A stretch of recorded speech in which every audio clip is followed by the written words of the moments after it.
Alrighty. Hello, everybody, and welcome back to another Coffee Talk. It has been a while, I know, but we're back. And today I am joined by Frowny and hopefully Jack later on. But Frowny, if you want to go ahead and introduce yourself. Just 68 on social media, but I tend to prefer Frowny because it's just two syllables. But for a little bit of background, I'm an exercise science specialist. I specialize in fitness and weight loss, nutrition, my whole spiel. Also, I like hard video games. I just want to just help people get in shape and be healthy, and also talk about video games.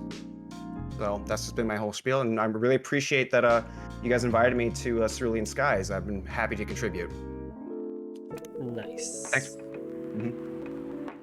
Alrighty. So, as usual, the name of the game here is that we're just going to be chatting for the next hour and a half together, and then in the background, the visual novel Coffee Talk will be playing as well. So definitely sit back, relax, or chat along as the game goes on, and we will go from there. Let me actually pull up my questions now that I think about it. Yeah, sure, man.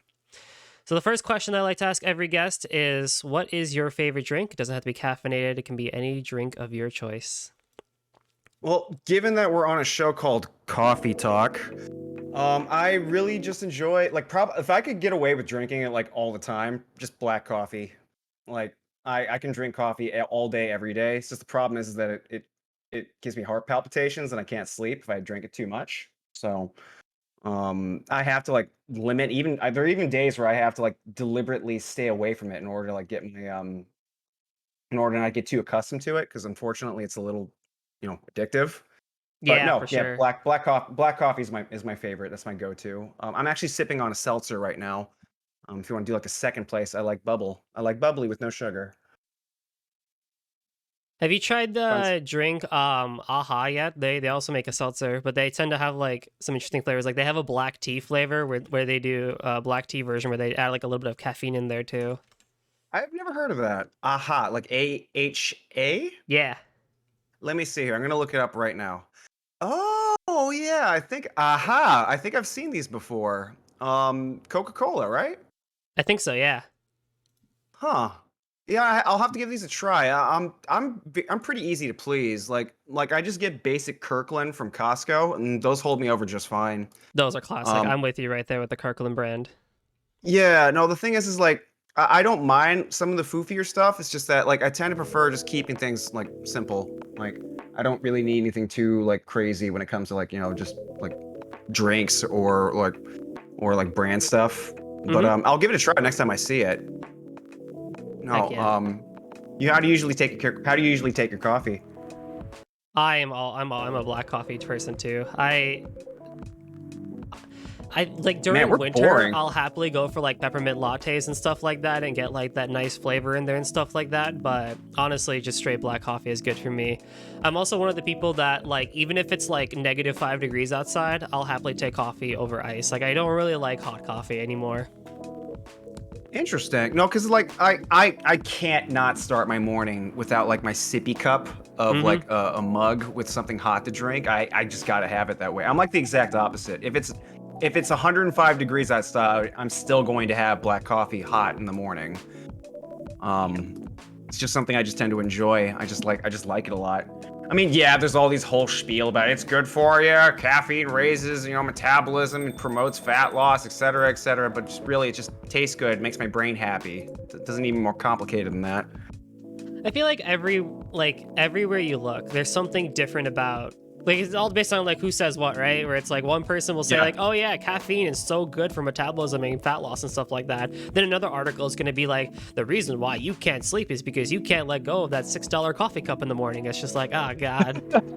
See, the thing is, both of those statements can be true. They can be. Like, They absolutely they can can be. be. Okay, so I know I'm gonna be going a little bit of a tangent, and you might have this queued up for later, but I just want to comment on like something that's deeply worrying me about like social media, like science social media, like on Twitter especially, Uh-huh. is that everything's gotten so freaking like binary in the way that we Yes. interpret evidence now. Like we have our camps, like the coffee team is like, oh, it's all good and nothing. If there's no problems, we can't talk about problems with thing. All we got to do is just acknowledge that it's good and we're right. And nuance is just dead now. Like, it's really weird to see PhD ass doctors getting into heated, toxic debates on social media over stuff like this. And a lot of it is deeply misleading or heavily biased to a point where, like, I have to be so careful about what like figureheads or authorities that I take notes from now. I always have to be like double checking to make sure that they're actually a viable source, or are they culty. I'm not sure if you pay attention to science Twitter at all, but that's something I'm always having to be mindful about now. The way I say it is, when you do a Google search for anything, did you really do a Google search if you only looked at one link? Yeah, no, that happens a lot. Confirmation bias, right? Yep. No, that happens a lot. I'm guilty of that too. I've been trying to be a lot better about that. And that's the problem with, like, when you have like an idea that you're very, very in love with. Good science should be about trying to prove yourself wrong, ideally, but that's not what seems to be happening more and more. So I've been trying to be better about that. I was definitely guilty of that myself too. Yeah, it's all about who's right and pointing other people out for being wrong. Like, no, that's not how it is. This is the way it's supposed to be. Blah blah blah. And I wish it wasn't like that, because I remember when debate, the whole point of an argument, what really should be happening with an argument is you're trying to get ideas into the other person's head to make them reconsider what they were, holding previously, right? Yep. And it doesn't seem to be that doesn't seem to be happening as much. It's just more about, like, I'm going to yell what I already believe, and you're going to stick your fingers in your ears and not listen to me. And debate and argument seems to be pretty much dead right now. I've gotten to a point where I don't even bother investing any time in someone who I don't think is going to have the possibility to change their mind. Maybe that's a little over cynical of me. I'm not sure.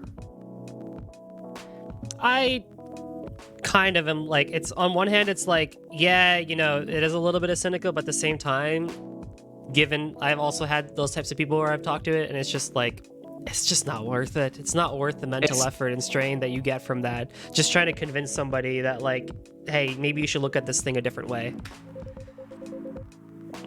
Yeah, I mean, I think there is like a it always goes back to a spectrum, though, doesn't it? Where you like wanna, just pay attention, read the room a little read the room to see if, like, this is a person that's open to having their mind changed, rather than, already having their mind made up. And I don't know, maybe you'll find that person like, oh, okay, coffee is good, but it also has problems too. You don't have to go this far with it. Exactly. Sorry, I went on a bit of a tangent there. I'm sorry, but this is something that I'm it's constantly thinking about. This is something I'm constantly thinking about. This is the exact show for that. And it's true. I mean, it just feels like it gets worse and worse year by year, honestly. Like, even like, no, it's one of those things where it's like, yeah, I mean, everyone could take a break from social media and just step away from it and stuff like that. Kind of hard to do so, especially if you're in the world of content creation like we are, where, like, you kind of have to be there to, like, show yourself and stuff like that, and you're already there, so you might as well take a look at it, or you have questions, and social media is usually the place to go to now for that sort of stuff. And it's just like, so there's a really interesting, like, take that, like, social media has to be intrinsically, like, just toxic, or it is intrinsically toxic and there's nothing you can do about it. But, like, don't you have kind of control over what you see and what you interact with? Absolutely. I mean, this might be a little victim blamey, but, like, because, like, another thing I've learned about, like, shitty people is that they just find you. Like, you try to do your own thing, but shitty people invite themselves into your life. So yeah, I get they prey on the kind, or it's just like, you're there, you're doing you're vibing, and some troll comes along. It's just like, they're having too much fun. I don't like that. But yeah, no, for the most part, though, like, I usually don't hesitate on just pressing the block button anymore if I come across someone weird. It's not worth it. I don't want to invest the mental bandwidth anymore. Exactly. Yeah. Yeah, and it is a little victim blamey, but you're right. Like, I always hear someone like, oh yeah, Twitter's so bad, or like, this is so bad, and I'm just thinking to myself, like, can't you just, like, curate your feed to, like, if you like fan art, follow artists. If you like musicians, follow musicians. And if people get political or something like that, just hit the block button. I mean, there's so much content out there that you're not, like, hard pressed to, like, stick with one thing. Yeah, it's just that I can understand wanting to create kind of like a tailored safe space on social media. Like I can understand the appeal of that. It's just that at the same time that I've learned so many interesting perspectives and new things by just keeping that open. Yeah. Most of the time though, it's a lot of stupid stuff. But yeah, it's funny you say that, like curating your timeline. I have been like mass unfollowing a lot of like culty weirdo diet people that I thought were cool, and just replacing them with just artists that draw food good. I just follow a lot of artists nowadays. I feel like that's the good direction. Nothing Yeah. really you can do about art, right? It's nice, it's cute, it's pretty, it makes you feel good. No. That's the thing. Artists are generally pretty chill people. Like most of my friends on Discord now are artists, and they're all super chill. They're great. Yeah. I would recommend it. Start following more artists. Legit. Even food tubers too. I know it's actually getting to like this is slowly leading into the first question that I have for you, Frowny. But it's Okay. like even with food tubers too, Yeah, like sure. there almost seems like there's a little bit of like discourse there too about like which food tubers are legit and who's not and stuff like that. So it's funny you say that. I just got finished watching a video essay talking about this very subject. Are you familiar with Adam Ragusa? I love them. Oh, he's great. So you might have seen his take on lifting social media and cooking Yes. social media Yes. takes. So you know exactly what I'm about to say then. Mhm. So for those of you who don't know, Adam Ragusa made a very apt and intelligent take on how the fitness and nutrition circles, like with cooking, have kind of the same problem, and that is they always think that what you're doing is wrong, all right? And my way is the correct way. When really the general idea of what you're doing is more important, especially in this is just true with cooking and fitness, is that the general idea is more important along with consistency. So the more often you do the thing, the more often that you refine it and practice it, the better it's going to be. You don't have to be specifically tailored to like this exact motion or cooking technique or spice or whatever.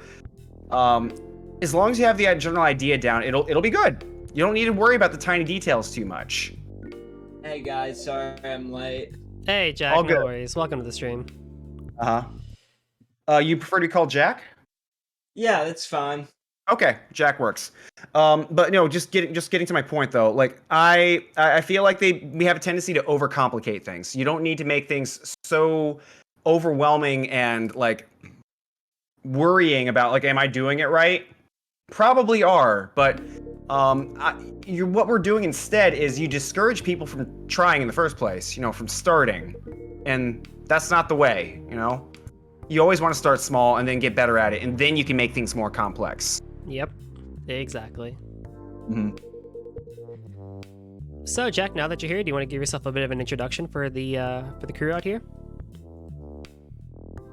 Yeah, sure. My name is Jack of Knights. I'm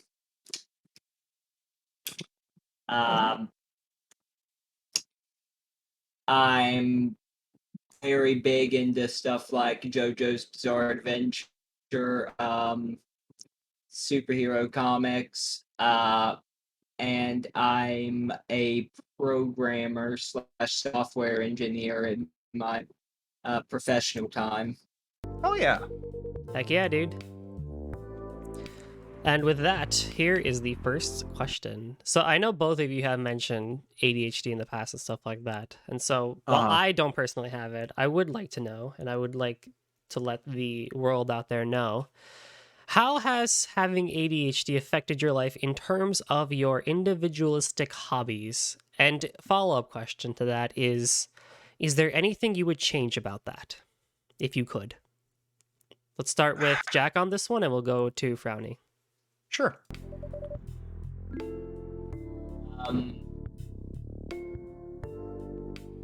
How it would affect my hobbies.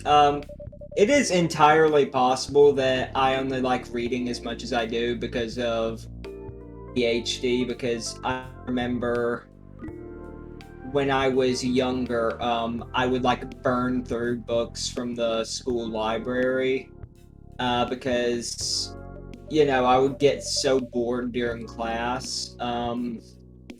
And quite frankly, I would just not want to pay attention to the teachers. Not that I was able to, anyways. Um, but I would just like grab books from the library, burn through them, and I guess that's probably why I enjoy reading so much. And I believe it's also pretty common for people with ADHD to be like so addicted to video games. So maybe there's something there. Could be, could be. As would I change anything? Yes, I absolutely ADHD.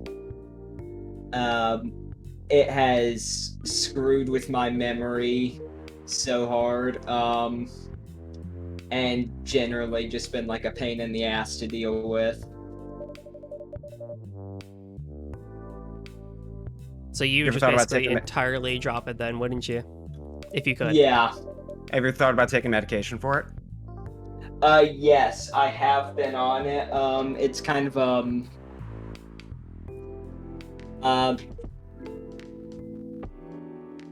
yeah, I have been taking medication for Good for it. you. Good for you. Yeah. I've been on the fence about doing that myself for a long time. I guess this is my turn to kind of cue in with the question. Yep.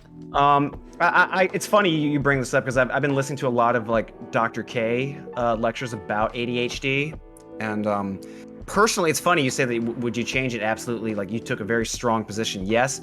I kind of like it, to be honest, as weird as it sounds, because like I also have like kind of a weird like I get bored easily. I have to like usually have something else my mind is preoccupied on while doing something else. Like I usually have a tendency to multitask.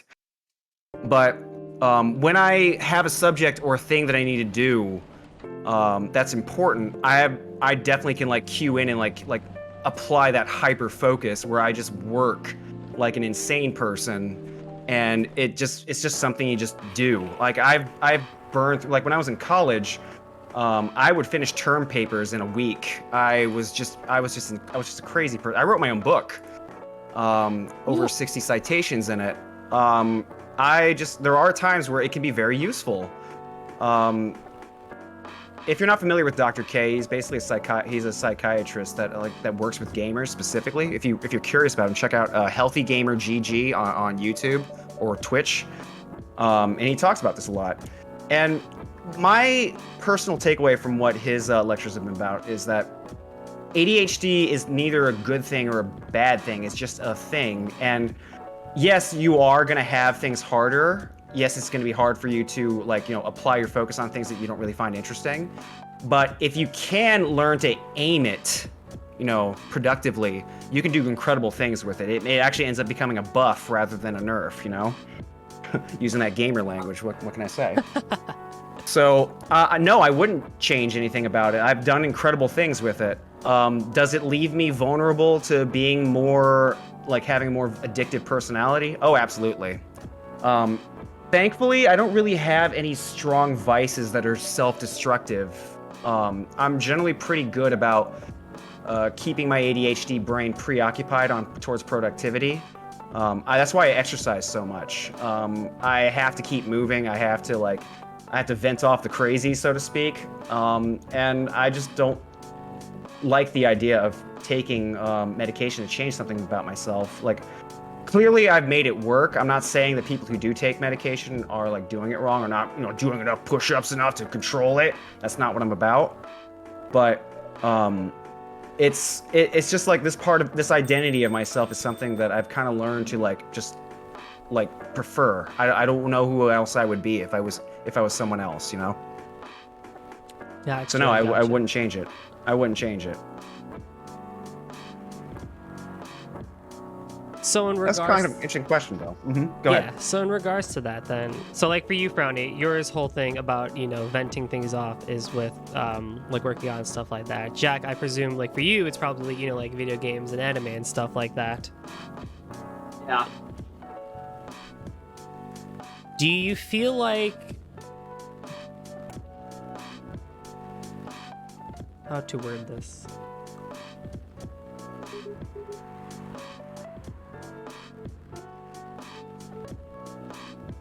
And I lost my train of thought.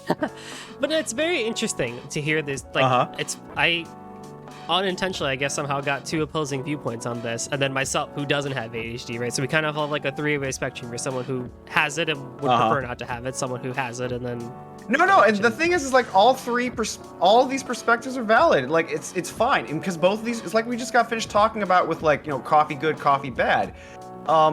There are positives and negatives to both these positions. It's just true. If you are prone to getting bored easily and you lose focus easily, yeah, that's gonna make doing certain tasks really hard, especially if you need to like laser down and focus. But my takeaway from like the self-awareness that you develop from knowing that that's a vulnerability of yours means that you can work around it. Know thyself, right? And if you know that, go ahead. I was just gonna say, I'm pretty sure like ADHD is like one of the more self-aware neurodivergencies. Yeah.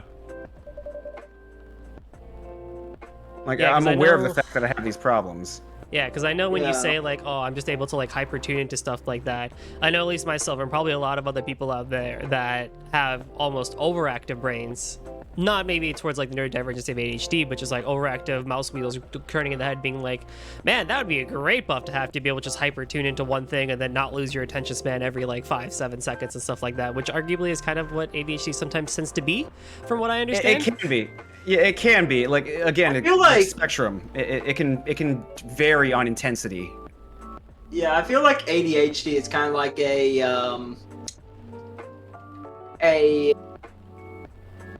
it's just kind of like a very contradictory thing. Like, it makes you focus too much, it makes you focus too little, it makes you crave stimulation, it makes you hate stimulation. It's constantly throwing you on opposite ends of the spectrum on like basically Yeah. No, it's funny when you say like too much stimulation. I totally get what you're saying. Like, I guess I'll throw some anecdotes out. Do you find like people talking in the background when you're trying to like trying to do something like legitimately distracting? Like you can't like okay, so like lyrics in music. Do you find that distracting? Like if you're trying to like listen to someone else talk? It's kind of 50-50. Yeah. Sometimes I'm able to sometimes my brain just registers the lyrics as like part of the music, so it doesn't really try to understand it. And other times, literally any sort of word that I can recognize is enough to take me out of whatever I'm doing. Yeah, no, I get that all the time. Like, I can't listen to lyrical music when I'm trying to work or when I'm trying to pay attention to something. Even having a conversation with my girlfriend, for example, if there's music playing and there's words being sung, I have to pause it because I'm like, I can't juggle those two things. I'm juggling too many things. Yeah. That can be legitimately like distracting to me. I have to deal with it. Speaking of music, one trick, and this has basically drove every woman I've ever dated completely insane. Oh no. I do have like one trick to keep myself focused on something. Okay. And I've talked to Joey about this, and I think I've mentioned it a few times on stream. Okay. I have one song that if I play it on loop, I can basically keep myself in the same mindset whenever I'm doing something. Oh, that's awesome. I have something like that too. Go ahead. Yeah, it is Teenage Mutant Ninja Turtles 4 Sewer Surfing. Oh my, what a classic. I I have to play that song on loop whenever I want to focus on something, and it has driven people insane. Like, Jack, please listen to something else. So, okay, wait. Sewer surfing as in, like, Turtles in Time? Yeah. Oh my god, I know that track! That same track plays in my head all the time, sometimes. It'll just pop up. I'm like, okay, alright, time to go. That's so cool. That song's an earworm. But, No, it's yeah. great. no other song works for me, and you know, I'm obviously gonna get tired of listening to the same song over and over again. It's a miracle I already don't vomit whenever I hear it, but I am like very quickly running out of remixes on YouTube, so this is a message from me to the audience. Please make more remixes of Teenage Mutant Ninja Turtles Sewer Surfing. I have a similar thing, but it's not just for productivity. My favorite song ever, I'm not gonna reveal just how much of a fucking nerd I am, alright? My favorite song is Dreams of an Absolution from Sonic the Hedgehog, alright? Silverstein. I have like 20 different remixes of that song. I love it. I never get from Sonic 06. Alright? Holy shit. I'm not even kidding. Hey, Sonic 06 had a banger soundtrack, honestly. It does. It does. Hey, I kind of feel like it's 50-50. Uh-huh. But no, Like, when you say you have a track that you just listen to a lot because it helps you like laser focus or whatever, I'm totally right there with you. I get it. I'm the exact same way.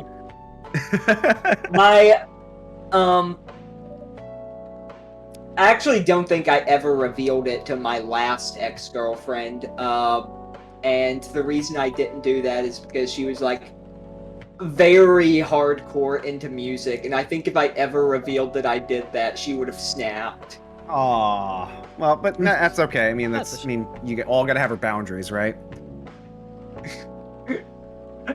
I just think it's funnier more than anything.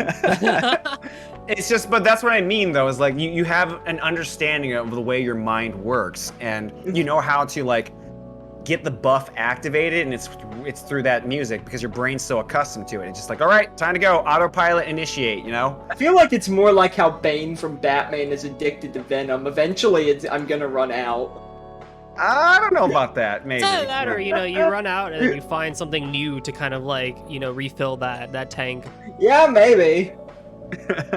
I know that's how it's been for me, where it's like I've definitely like if I find a specific like electronic or game song that I like really like a lot, I'll throw it on the playlist, or like if I'm jogging, I'll throw on the jogging playlist. I'll listen to it like 200-300 times, and I'm like, okay, I'm starting to get sick of this one now. On to the next one. So there is some evidence towards that too. Like if you start to associate certain music with a certain kind of like activity, your brain will literally start to associate that track with the thing that you're doing. So if like, this is my workout music, this is my studying music, this is my this is my that, that you might have literally created a mental map for productivity through Teenage Mutant Ninja Turtles Shredder. Yeah, legit. Sewer surfing.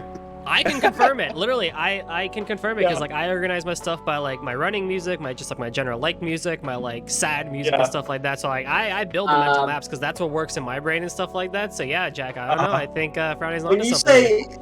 When you say like mental map, that kind of gives me like the mental image of you ever see that like Scholastic book that's just called like Internet, and it has a bunch of kids surfing on keyboards? But with the Ninja Turtles. Yeah, exactly. That's what's in my head right now.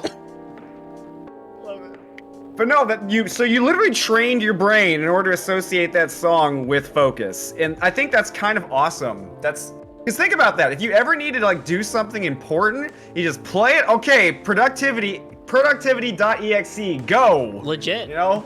It's legit. It's legit. And don't let no one tell you that's a bad thing. That's honestly a quality right there.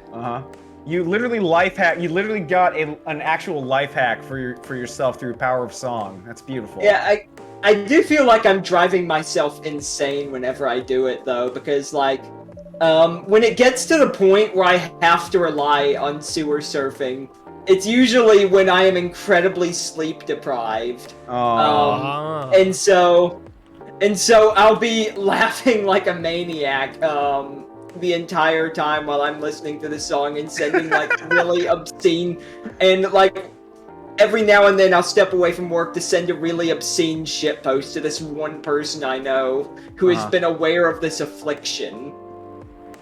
So like I wouldn't worry about it too much because like it's only I'm not worried about it at all. I just think it's really funny. It's only a problem if it's affecting your life, like, you know, like If Super Surfing is the only song I can listen to. Oh no. Like I get in the car, I stare my sister dead in the eyes, and I turn on Sewer Surfing. While she's begging me to stop. I can imagine her face now. Oh god.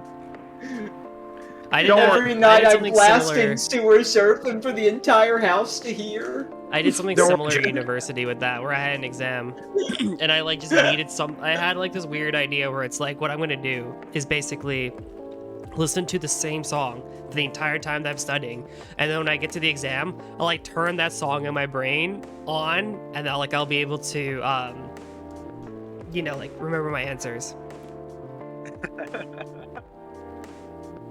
I've got this exam on the bag.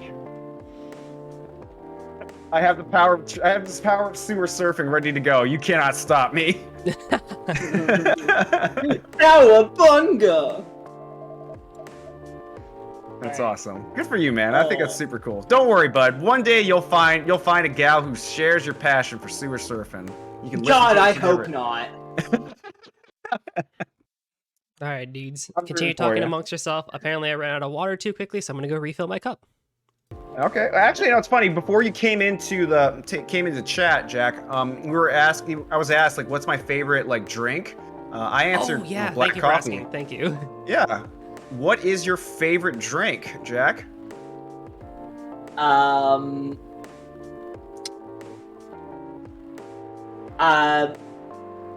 don't know if I'd say it's my favorite, but I do drink a lot of chocolate milk. Okay, I haven't had that in quite a while, but I enjoy me a good chocolate milk every once in a while. What do you usually do?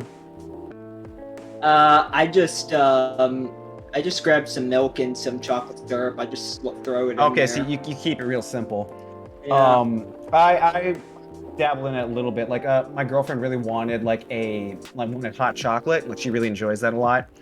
So I guess my pro tip for that was you get like full fat milk with like whole cream, and you like bring it up to a simmer, and then you add in like shredded dark chocolate into it and turn the heat off, and you just stir it, and bam, you get like this super unctuous, thick hot chocolate. I'm not sure. Do you cook at all?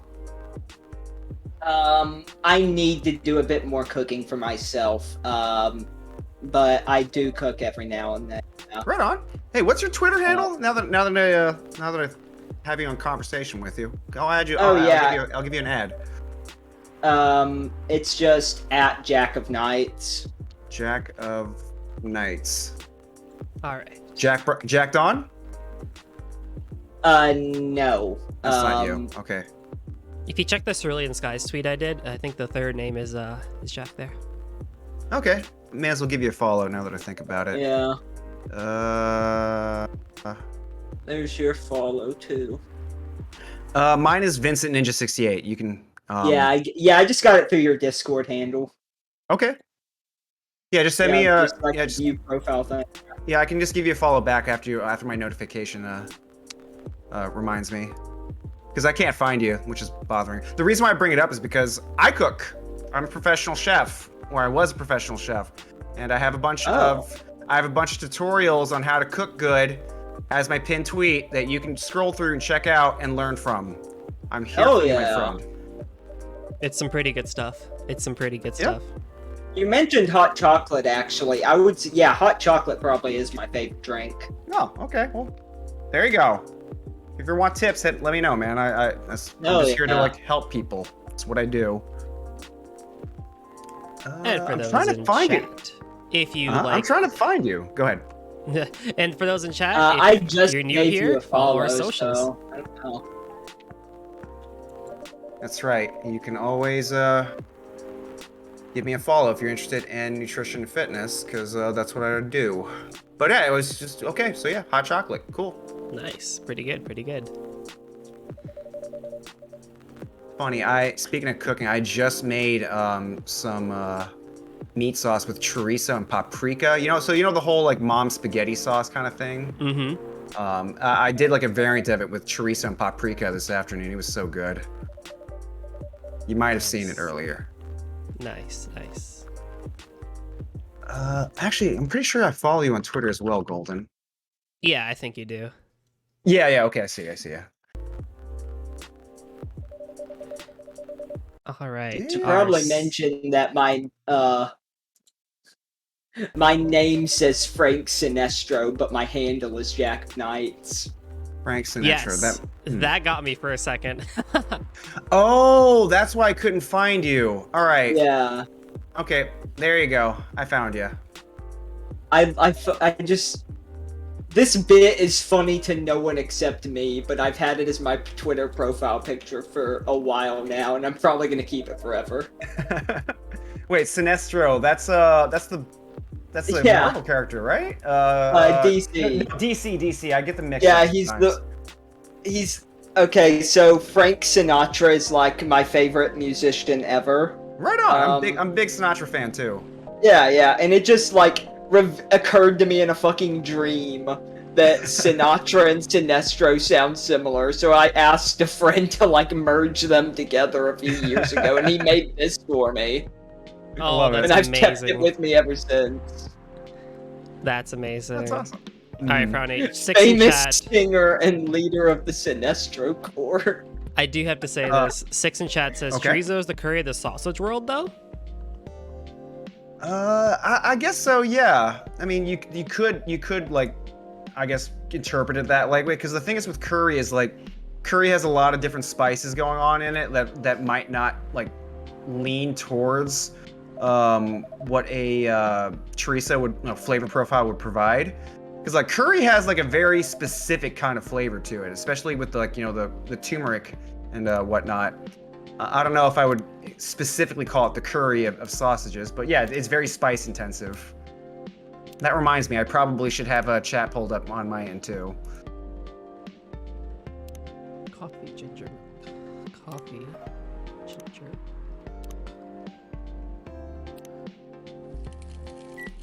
So our second question of the night, to move the conversation along for the next Yeah, sure. little bit here, is aside from necessities, what is one thing you could not go a single day without? One thing, how about you answer first, Jack? I'm gonna have to think about that for a second. I'm thinking about that myself. What could I not go one day without? It's a hard question because like it's one of those things. Like I have a lot of things that like I consider to be staples, but if I had to be pick one, Tricky. yeah, like that's a rough question to ask. I'm not sure because like,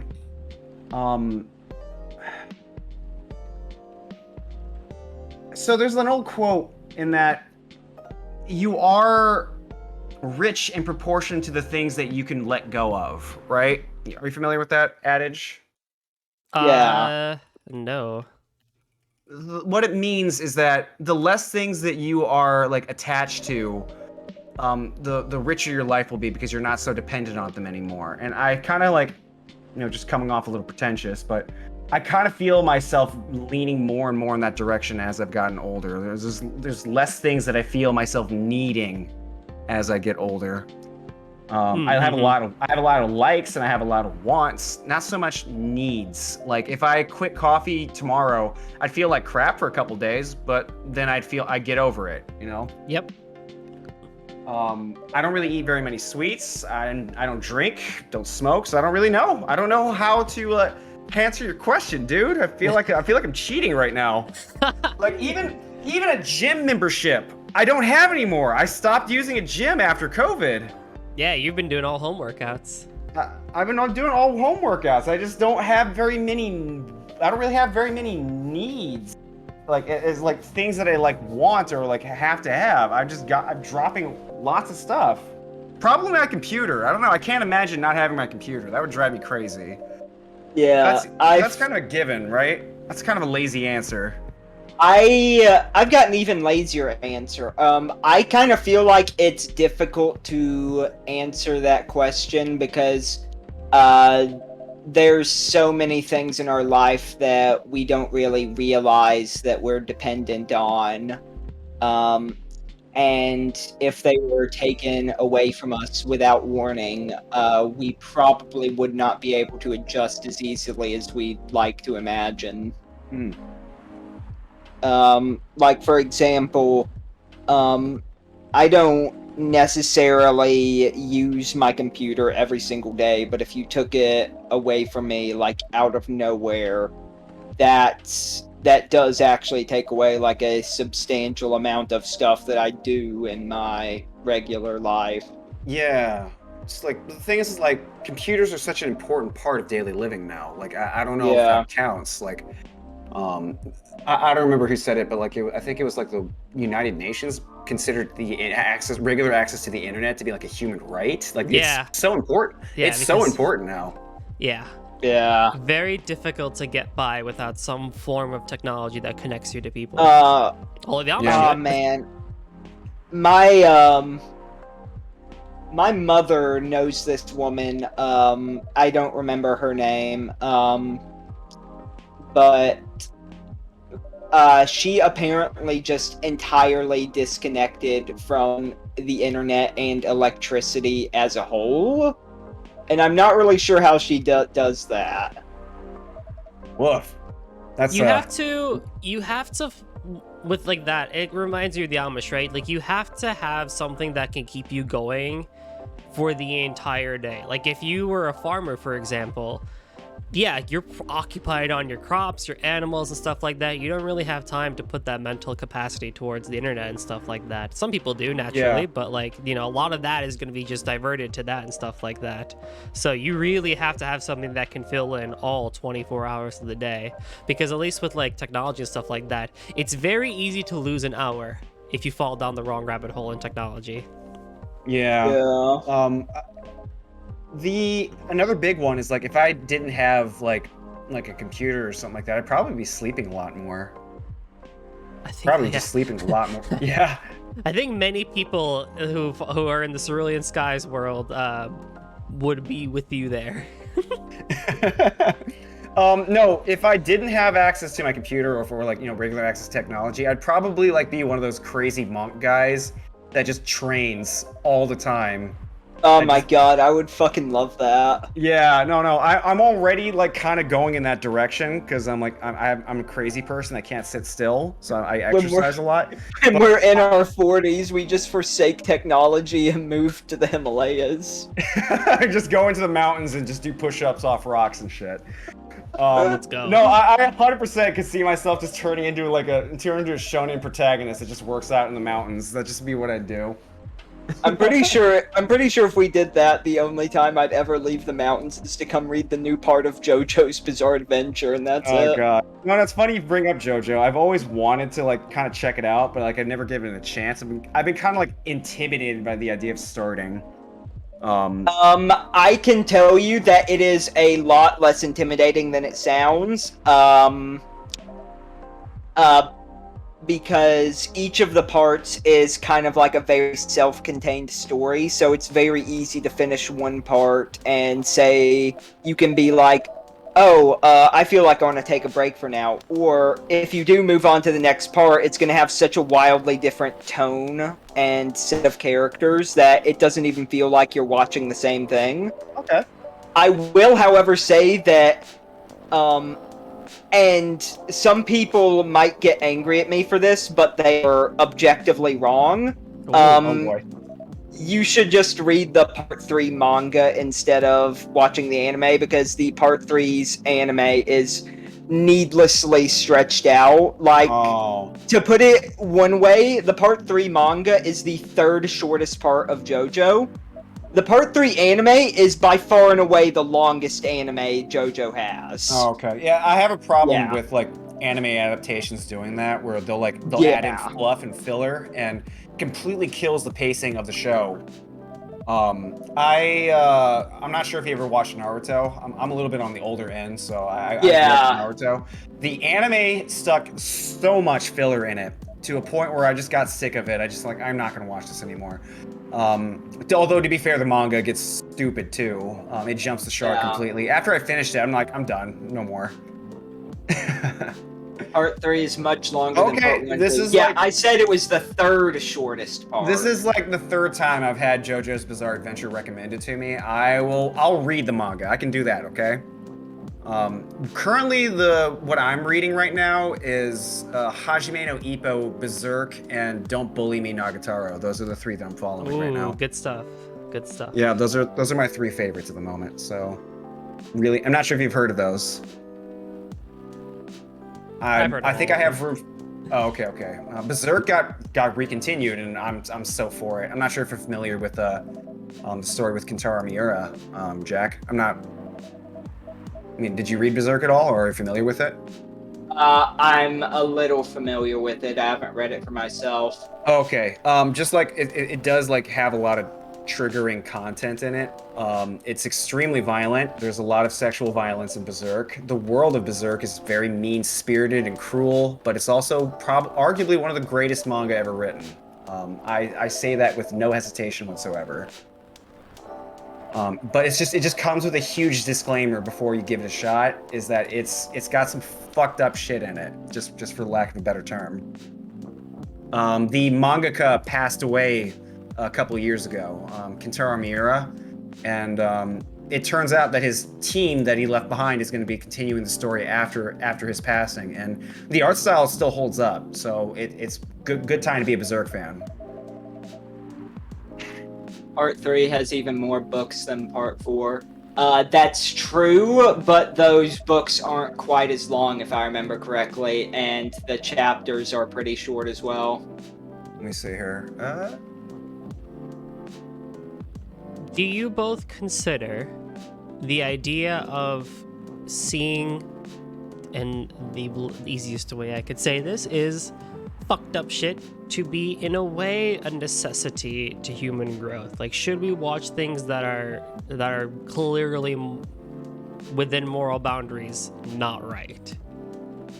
That's an interesting question. So, what I'm hearing, what you just said, the way I'm interpreting it, you said that should we experience media or art that explores the darkness of humanity? Yes. Did I hear that correctly? Yes. Yes. Yes, you should. Don't get me wrong. I do think that people that have had trauma in their life, I totally understand if they're not comfortable with that kind of stuff, seeing that in their media, and they use media as an escape away from that kind of stuff. That's fine. I'm saying this for the people that can stomach that sort of delve into that form of art form. I think it's important to explore that kind of perspective, because too much sugar just leaves you with a mouthful of cotton candy. Like, you need different flavors to play around with, you know?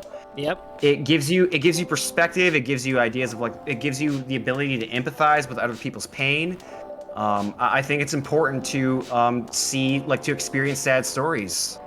I would argue that a person that only wants to consume happy, positive stories, I don't know if they can really truly empathize with someone the same way that they could if they understood painful perspectives more. That's something only a dark story can truly convey well. I guess that's my hot take. No, and I definitely agree with that. It's interesting because and this could just be the way in the generations that maybe you and I might have grown up in, Frowny, versus the generations coming up and stuff like that. But it's like something crazy will happen and you hear about it, and people of our generation older might be like, it's not as bad. And someone younger would be like, what? How are you not absolutely shocked by that? And then you tell them, let me give you the list of crazy things that happened during my childhood and stuff like that. Or or I went on Newgrounds when I was 12 years old and watched M-rated content. Totally not should not have, but you saw a lot of crazy stuff on there of flash animations of violence and gore, or flash animations of sexual encounters and stuff like that. I want to make something clarify just to make sure no one's interpreting my perspective the wrong way. So Bruce Lee once said that you pray not for an easy life, pray for the strength to endure a difficult one. So I'm not saying that you need to harden up in order to deal with how awful the world is. I am a little bit, but of course you should learn to be kinder and softer around the people that can't handle that kind of stuff. And both those points are valid. But I guess what I'm saying is your knuckles are meant to be hard, so harden them, you know? Yeah, wear the winter There's a coat to little brave bit the of- elements, but then come back in and, you know, stay comfy with people. Yeah, I do think that there's merit in delving into that, like into that kind of world. Like, it's funny. Like, we can talk about media or film as kind of a segue for subjects, but I watched The Northman earlier this year. I'm not sure if you guys. Did I you need see to that watch one? that still, but I've heard so many good things about it. Yeah, I no. The think reason it's why on my list. Oh, it's fantastic. The reason why I bring it up though is because The Northman is a grotesquely violent film. All right, it is very, very like intense. Bad things happen in The Northman. Robert Eggers is probably my favorite film director right now. If you're familiar with that name, he also directed The Witch, and he also directed The Lighthouse. Both are also perfect films. I would strongly recommend both of those if you have the stomach for, like, you know, a darker artistic story. Yeah. But all three of these movies that I just mentioned right now they delve into the darkness. They get weird. They get creepy. They get scary. The Witch especially. I think they're beautiful films, but The Witch especially, I have to be in a certain mood to sit down and watch it. I can't just put on The Witch like on willy-nilly. Like, I can't do it. I have to be like ready for it. I have to. It's bleak from beginning to end. But I think it's important to explore stories like that sometimes. It's good for your mind. It's good for I guess I'm repeating myself, but yeah, I 100% think that you should, like, try to experience a wide spectrum of type of stories. What about you, Jack? Where do you feel on the whole idea of sensationalism and people experiencing that media or not? I am 100% in favor of people making whatever they want to. I think there's a lot of stuff that we should explore in art that isn't necessarily going to be comfortable. I talk a lot about how, like, one of my favorite games ever is Pathologic 2. And that game likes to ask you a lot of very uncomfortable questions. And even if you are able to answer them in the game will still turn around and be like, okay, but would you do the same thing in real life? For example, there's like throughout the entire game, you're basically like it's not a very heroic story. You're very much fighting for your own survival throughout the game. And sometimes that involves spilling the blood of innocent people in order to save your life or someone else's. And that's the sort of thing that game likes to ask you. And I feel like that sort of like brutal and very uncomfortable question is something that art should explore. Not necessarily all art, of course. It is entirely up to the author what they want to write about. But I think we would be in a worse place if we didn't have art that touched on these really dark themes. And, so on. Yeah, it's very important to me, I think. It's interesting you brought up Pathologic 2. I'm only familiar with that because I watched a 2.5 hour long video essay on it. It was the H-Bomber guy video. H-Bomber. Yeah. H-Bomber guy. I watched that. Everyone has seen that video. It is so good. It's so Highly good, recommend and like it. I don't know if I would ever have like the patience to sit through Pathologic, but I'm glad that I got to at least experience it to the capacity that someone else was I able will to. say, Uh-huh. Pathologic 1, 100% understand never trying it. I'm probably never going to finish that one all the way myself. Pathologic 2, though, is legitimately fun to play because it was made by actual game designers. Okay. Oh, well, that's good to know. I'll add it to my wish Interesting. list. Yeah. It is still a very brutal game that really No, no. likes to push you around, and that's thing, the whole like, point of it. I Yeah. like games like that. Yeah, absolutely. I like games that make you feel uncomfortable and put you in positions where you have to make hard choices. My favorite RPG of all time is a dinky little RPG Maker game that only costs $10 on Steam right now called Lisa the Painful RPG. It's my Oh my god. Lisa, huh? Lisa the Painful RPG is my favorite RPG of all time. You can get on. Go ahead. I have met people that have gone to dark places because of that game. Oh yeah, it's a walking trigger warning. Just FYI. I mean, don't get me wrong. Yeah. The game's funny. I would say it's 60% funny, 40% dark.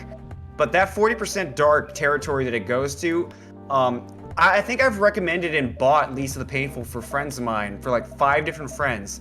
Only one actually finished the game. If we're gonna talk about dark art, Lisa is definitely up there, especially the one where you play as the little girl. Oh, that's the DLC expansion, Yeah. Lisa the Joyful. Yeah, no, I totally get it. The subject matter where Lisa goes explores domestic violence and an abusive home life. It's not a comfortable subject matter. But it's also, at the same time, one of the most beautiful games that I've ever played. It's something that I think about all the time. The character Brad is someone I have a tremendous amount of empathy for, that I relate to. I don't want to be like Brad, but I also understand him. I feel like I understand him. It's because I had a hard life. I had a bad home life, so I relate to that character. I definitely understand that because I think I'm even writing up like a little bit of an essay that I want to post on Cerulean Sky's website at one point, but yeah, I find Disco Elysium to be like the most relatable game ever made.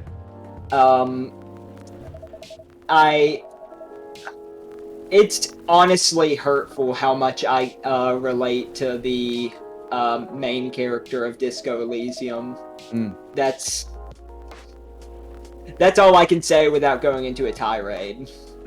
Disco Elysium. I think I have that on my wish list as well. It's funny, before the stream. Yeah, you should get it right now. It's that good. Wow. So I have a rating scale that I rate media on. I don't like to do 1 through 10. Yeah. This is related, by the way. I go by 1, 2, or 3. That's it. So 1 is skip, 2 is play, like, passively when you get the chance. 3 is extremely strong, enthusiastic recommendation. Like, you know how you feel when you see a 3. Yeah. The Rupert Eggers films that I just listed, The Witcher, The Lighthouse, The Northman, they're 3s. They're fantastic. Please experience those. So, are you telling me that Disco Elysium is a 3? Very strong recommendation. I'm going to cheat and break your scale and say it's a 4. Whoa! That's how strongly I feel about Disco Elysium. Okay. It might actually... It and Pathologic 2 are what I would say are the most important mediums I've ever experienced in my life. Okay, I will add it to the wish list. You heard that, reverse chat. Disco Elysium and Pathologic 2. Strong. Okay, I have those. I am absolutely obsessed with I'm sticking with my 1, 2, 3 scale. Like, I think once you get to 3, like, you're just overspilling at that point. But the point is, like, but you understand my point. Yeah, though, I know. That's why I said I was cheating. Yeah, but you understand my point, though. Like, there's something, like, we're gonna go on a little bit of a tangent here.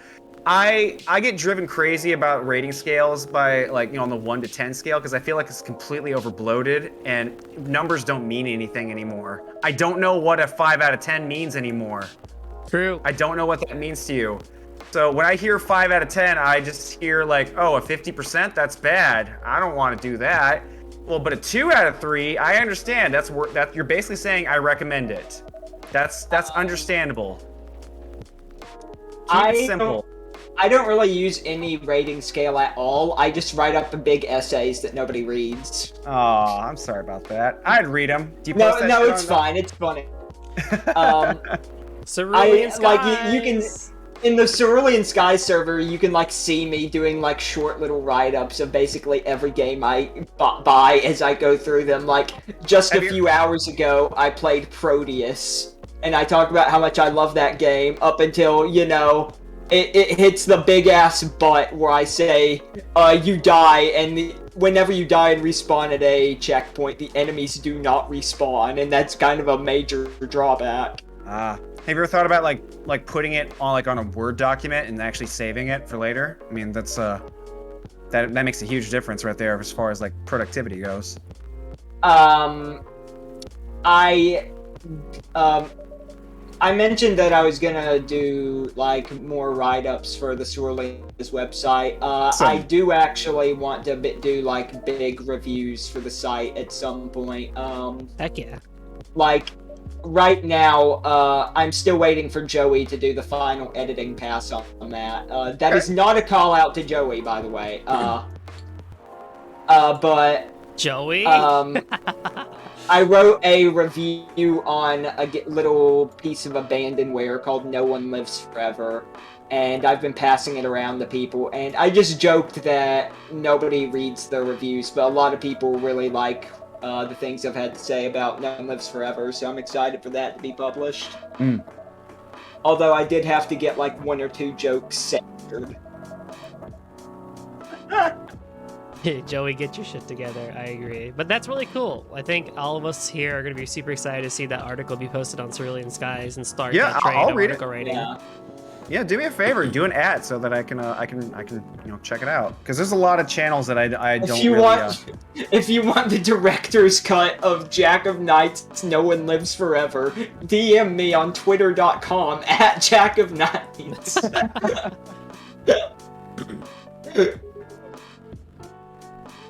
That was a cool question, though. I'm glad that because it gave me an excuse to talk about Lisa the Painful. And it gave me an excuse to talk about Pathologic, as if I'm not going to bring it up at some point regardless. Yeah. No, I love games that explore that kind of like subject matter, because like very rarely do people want to like experience stories like that. I think just to like put a nice little bow on the subject, the one thing that I think is the most important about like dark media is that it makes the people that can relate to it the most feel less lonely. I feel. Yes. It makes it makes you feel seen. It makes you feel seen because like, oh, this is something that this character's going through. I went through something like this. I can relate. I feel seen. Yeah, and like, hey, like I'm not the only person that has ever felt or thought this way. Yeah. It makes you feel less lonely, and I think that's beautiful. So that'll be my last. That's what I'll end on that subject with that. Speaking of things 40% we all love and enjoy. Here's a silly question for the stream. Yeah, sure. Who were your childhood heroes?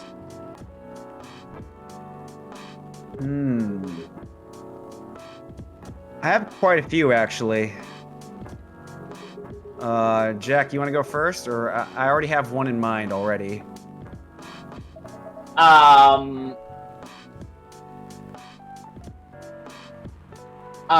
not sure if I've ever mentioned this, but to be honest, I probably have. But I want to go into. I've been studying game design because basically the entire reason I learned programming and all that is because I want to make my own video games. Awesome. A big inspiration for me when I was younger was Hideo Kojima. Of course. Not because of the cutscenes. I think that's absolutely asinine, but the like weird stuff he does with the weird stuff he does with like, the gameplay and stuff, like absolutely unhinged behavior. That's the sort of stuff that I want to be doing with video games. Like, I want to come up with like absolutely bizarre concepts that and just throw them into games for people to play with. Like that whole cardboard box thing is actually genius. Cardboard box thing. Yeah, you know, Snake hides in the cardboard box, and like, Okay. yeah, and like the cardboard box actually evolves over the course of the games, and so like eventually in Metal Gear Solid 5, you can use the cardboard box to like slide down hills or distract guards or plant a bomb in it. Yeah. It seems like a very simple concept, and it definitely was even at the time, but the way I still feel like the cardboard box is like the perfect representation of what Metal Gear's kind of like weird gameplay is like. Mm-hmm. Oh, it's an interesting one. Like, no, Hideo Kojima. Does it have to be an actual person, or does a fictional character count? Anything. Okay. Probably for me, I guess the first thing that I can think off the top of my head is probably Samurai Jack, actually, of all things. Oh yes. Well, because I'm Asian. I'm half Chinese, half white. But I hate to be that guy, but representation matters, and seeing characters that look like you make you feel less alone. And Yeah. you know, watching the cool cartoon about the cool Japanese man fuck shit up just made me feel like, oh, that's cool. I like that. I want to be like him too. As far as like an actual person goes, for like a source of inspiration, like a hero, I really can't think of anything off the top of my head right now. I don't have as cool a story as talking about Hideo Kojima, but that's the best I can come up with right there. I do actually have a fictional one, although this is more of a funny story. Sure. When I was a kid, I really liked, I looked up to Ash Ketchum from Pokemon because of, like, his willpower. Specifically, this is a very important one specifically, because if you've watched the Pokemon anime, Ash never fucking wins Ash has won the championship, like, once in, like, the past, oh yeah, he like gets 30 his ass years of kicked, the like, anime. all the time, doesn't Yeah, he? that kid, like, never fucking wins, and as a kid, I saw him losing all the time and continuing to struggle and be like, wow, he just like me for real. Hey man, that's pretty genuine. He's just like me.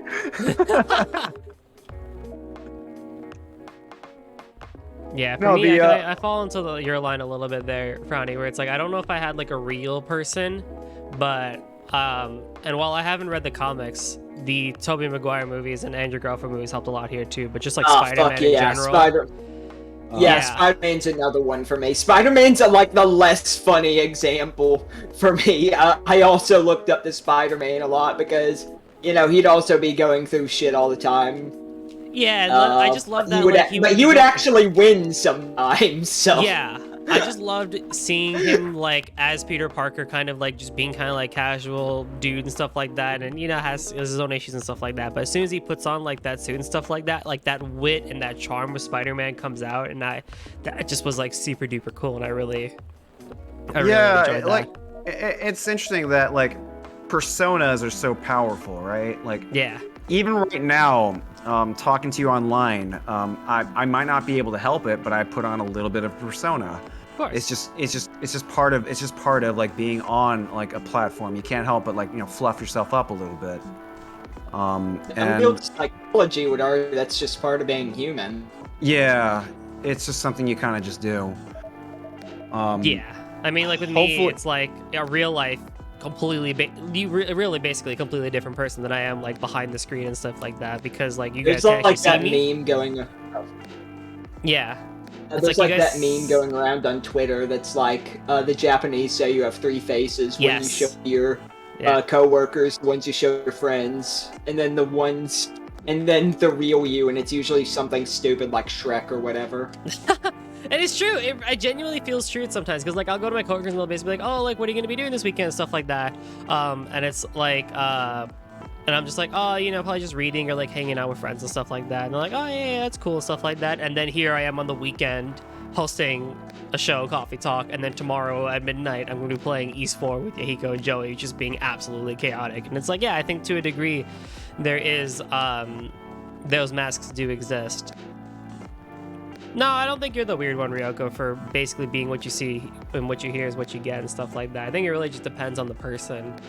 Yeah, like for me, I prefer it being behind a microphone versus like actually being in person.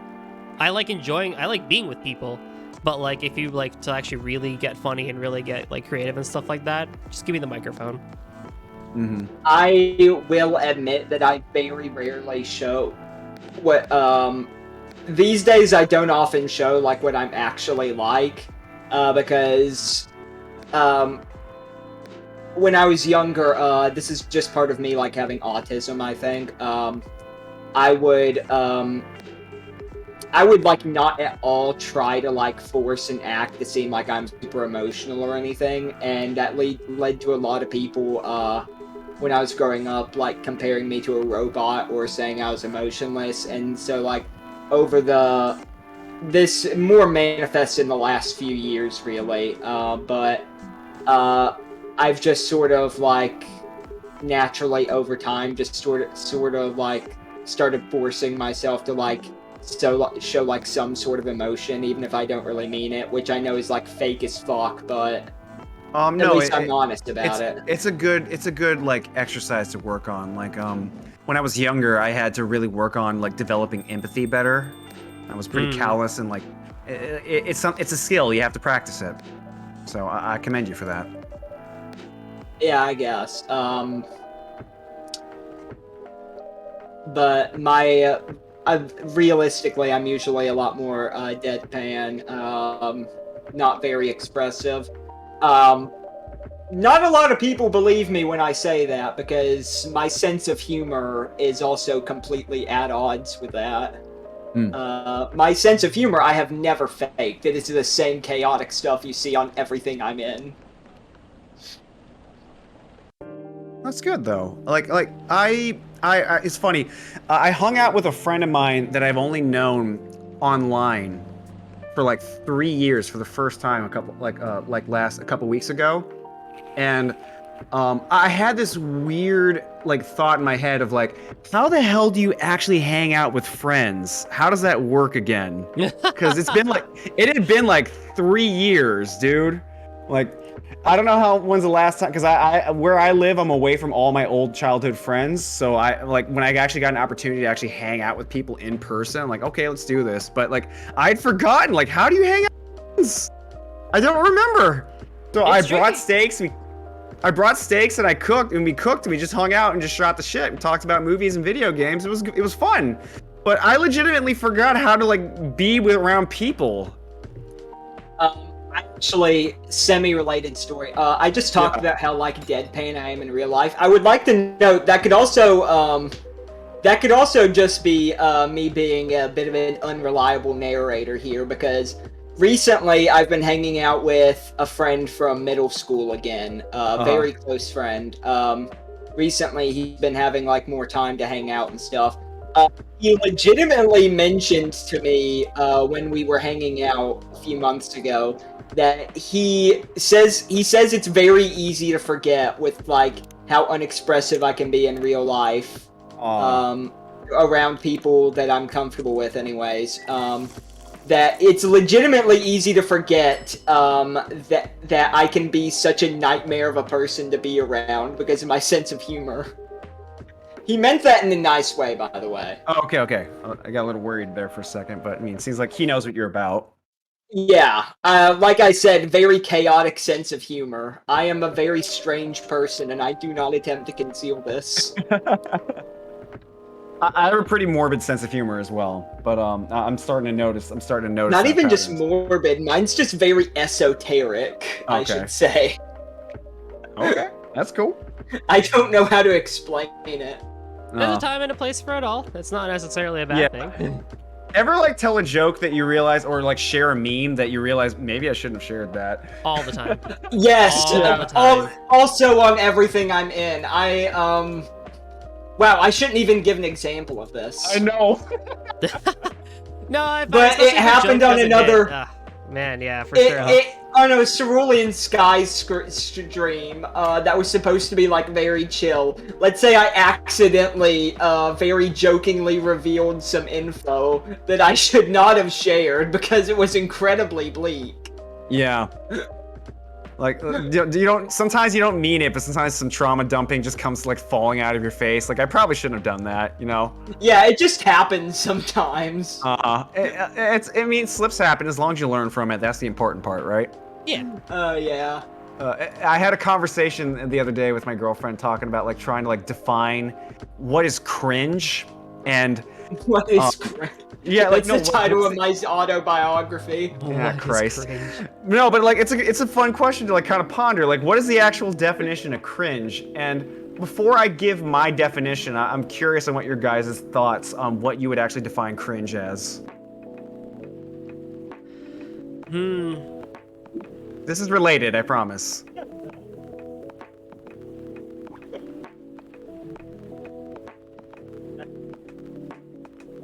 It's like when you see a thought or action that like a thought or an action that you know and like it feels like it comes from like the right place, but you can't help but feel uncomfortable by it. Like thinking about like your past, like you probably meant well or like you didn't know any better and stuff like that, but oh yeah, just thinking about the past. Whoo. Okay. Interesting way of putting it. What would you say, Jack?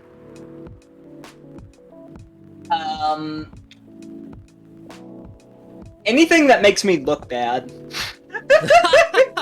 Okay.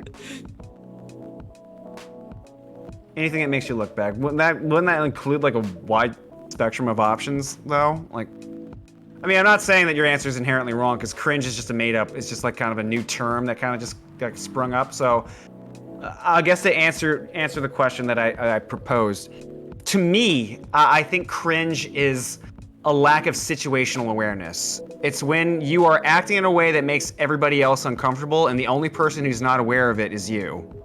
Yeah, that's definitely fair. Yeah, that's the way I would define cringe. And I find nowadays, hopefully, more people are kind of like understanding, like I should be more aware of my own actions and what I'm doing and what I'm saying.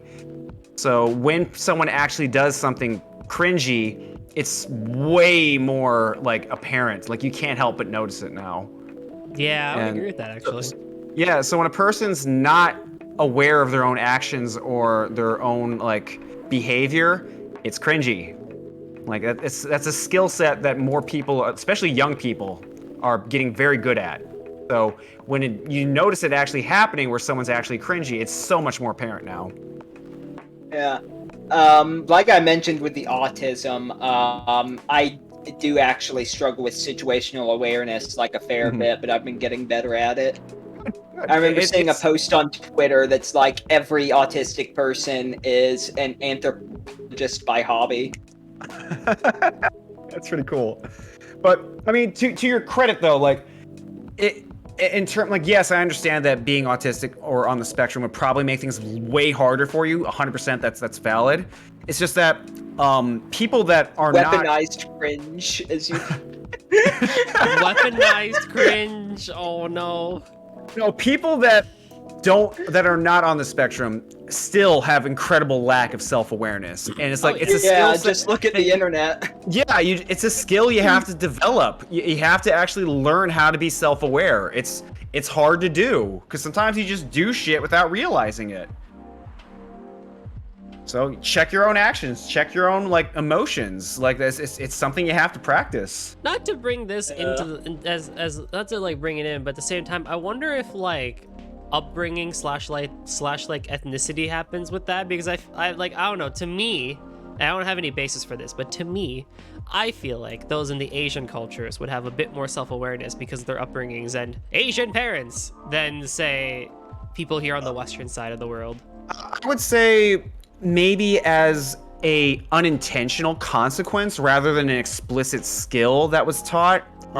At least in my experience, given that I'm Asian and I've lived around other Asian people and Asian authority figures, a lot of them have a tendency to be pretty authoritarian. I'm sure you're familiar with the concept of like the tiger mom, Of course. or the overbearing Asian parents. Is just that, as a result of that kind of traumatic upbringing, the kid will grow up to be a lot more aware of those bad behaviors, just as a skill that they develop themselves, rather than what the parents taught them explicitly.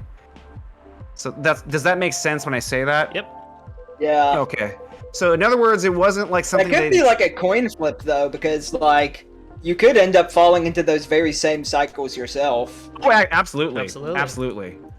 So if you're paying attention, you develop situational awareness. Otherwise, you just become a carbon copy of what your parents want you to be, try to mold you into, which is fucked up and tragic. Yeah. Yeah. Thankfully, that was not the case with me. I had a different kind of thing, but I don't want to get into it. I completely defied every single one of my parents' expectations to the point where I would not be surprised if one of my parents actually. You know what? They might actually already think that I'm some. You know what? No, I don't know how to phrase it. I lost my train of thought. It's okay. I kind of get the idea of where you were going. All good. Yeah. But like this is a very stupid story, but like my parents are, of course, like, and I don't want to get political here, but they're like very much Southern Christian Republicans. Oh dear. And I remember, like, in elementary school, we had, like, you know, one of those pretend elections where they would make us go up to the ballot. And, of course, this is Alabama, so everyone's voting for the same guy. Except for me, who goes up there and votes for the Democrat, despite everyone telling me to vote for the Republican. And I might have done it out of spite, in hindsight. So that was literally your first fuck the police moment. Yeah, pretty much. Fight the power. And I remember everyone shouting like the name of what's his name, Bush, and I just shouted the other guy's name in absolute defiance. And I remember going home and telling my mom with a smug smile who I voted for. Oh.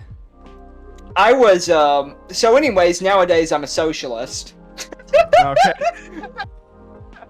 But no, what I take away from your story is that you started to develop a form of independence. You didn't want to just be a carbon copy of what people were telling you to be. You were developing your own identity. Good for you. Good for you. That's the way it should be. Even when I was like younger, and you know, when you grow up in the South, it's kind of inevitable that your parents don't try to beat some of that conservative mentality into you. But even when I was younger, I couldn't help but like be like, isn't it kind of backwards to just assume this is correct, even when the facts are against me? That sort of thing. You were skeptical. You were already developing a skepticism towards just assertions. Yeah, and that's a very important skill to have. Now more than ever, I would argue. Yeah. You're a smart guy. Good for you, Jack. Yeah. I was dumb as hell as a kid. College was good for me, I tell you. Same. I was an ignorant little guy. Yeah, I wasn't thinking about any of that shit. All I was thinking about when I was a kid was I just wanted to play Sonic the Hedgehog and I wanted to watch shark documentaries. Those are the two things that I really liked a lot. Simplicity at its finest. I do have a bit more to say on that subject, but it would probably be better said like off stream or whatever. No, it's all good. I know what you're about. Speaking of, unfortunately, as wonderful as the conversation has been, we have hit time. Ah, that went by fast. This was fun. Right? I hope we can do this again. It always goes by super quickly. Hell yeah. Alrighty, let's see if Yahiko has some commands for all of us. I think Yahiko still forgot to set up mine. Okay. Here, I'll type my own in. Yeah, that's my channel. And then if you like what I do, there's that. Jack, if you want to type whatever socials you have in chat, by all means, go for it. I'm just give me a second. Not that one. That's a Nightbot come in. Oh, okay. I'm just Jack of Knights on Twitter. Just look for the Frank Sinestro and you'll find me. I go by Frowny on Twitter, at VincentNinja68. If you are interested in fitness or nutrition consulting, or if you just you're interested in just, I guess, checking out my channel. I play a lot of games. I play a lot of hard games. Hit me up. I also do a lot of cooking tutorials. Hope you can learn something from me. Maybe I'll learn something from you too. But this was super fun. Thanks for inviting me, Golden. Yeah. I enjoyed our conversation a lot, Jack. Oh yeah. Mm-hmm. Thank you both for joining me here today. And as always, let me give one more shout out to Cerulean Skies and socials. So, for those who are new here, feel free to join Cerulean Skies by following us on our socials below or checking out the site. Cerulean Skies is a place where you can learn how to do content creation, whether that be through creating videos, creating streams, and or writing articles. And also just find like-minded people to hang out with and have a good time and have open discussions, much like what we had over here. So, if you like what you see, give us a follow, tell your friends about it. And we hope to see you guys next time for some more Cerulean Skies content. I'm sure we have a couple of things tomorrow during the day and stuff like that, but tomorrow at midnight, or rather I should say Monday at midnight morning, right on the dot, we're going to be coming back to East 4, Mask of the Sun with myself, Yahiko, and Joey, so definitely you won't want to miss some more chaos for that. Thank you all for watching, and we'll see you guys next time. Bye-bye. All right. Good night. Oh yeah. Good night.